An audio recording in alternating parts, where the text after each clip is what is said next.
Our story left off in 1920 with our new brick church at 3700 Clemens Road.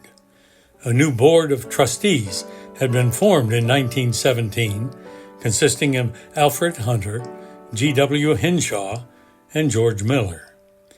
These three, along with 13 active members and one new transfer named Miller Henshaw, built our fourth home overall just as the First World War ended.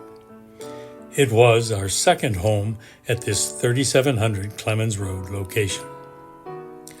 Also in 1918, Clemens Methodist Episcopal South congregation no longer relied on a circuit rider. Assigned to what was called the Haynes-Clemens charge, 4 churches shared a minister that would hold services on Sundays on a rotation basis. Clemens M.E. South, Haynes M.E. South, Bethel M.E. South, and the few remaining members of Mount Pleasant would become a church family that shared a minister, a practice that would continue well into the 1950s.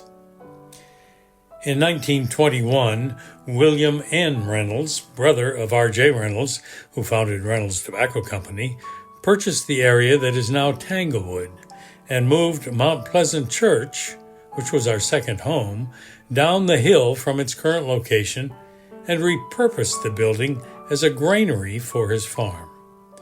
Reynolds had a passion for horse racing and owned standard-bred harnessed racing horses.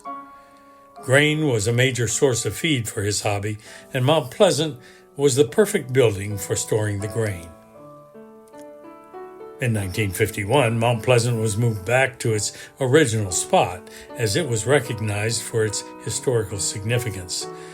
Mount Pleasant now operates as a venue for weddings and small ceremonies. In 1932, a chapter of the Women's Society of Christian Service, a forerunner of United Methodist Women, was formed at Clemens M.E. South location.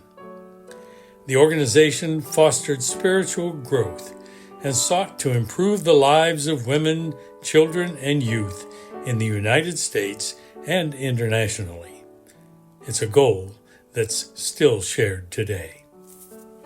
The Great Depression was still a factor in everyday life in the late 20s and the early 30s. Printing church bulletins was considered an extravagance. In order to do so, the Clemens Haynes charge sold advertising to help offset the cost. If the Great Depression was hard on people, it was equally hard on churches. Sponsors such as Frank Vogler and Sons Funeral Service and Clemens Milling Company helped print our weekly church bulletins. In 1939, the split that occurred in the Methodist Church over issues surrounding the Civil War was finally mended. At General Conference in Kansas City, the Methodist Episcopal Church, the Methodist Episcopal Church South, and the Methodist Protestant Church merged to form the Methodist Church. Our stained glass window above the door in the prayer chapel displays the name of that time period. The period after the Depression would bring a spirit of development to our community as the WPA, or Works Progress Administration, began construction on the gymnasium at the Clemens School to serve the students there. It started in 1940. The WPA put millions of men back to work with the goal of building infrastructure. Once again, happiness and prosperity would be short-lived. The events of December 7, 1941 would change everything.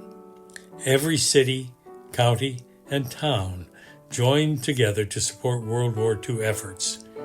Clemens Methodist Church would be no different, sending men to fight on behalf of our country.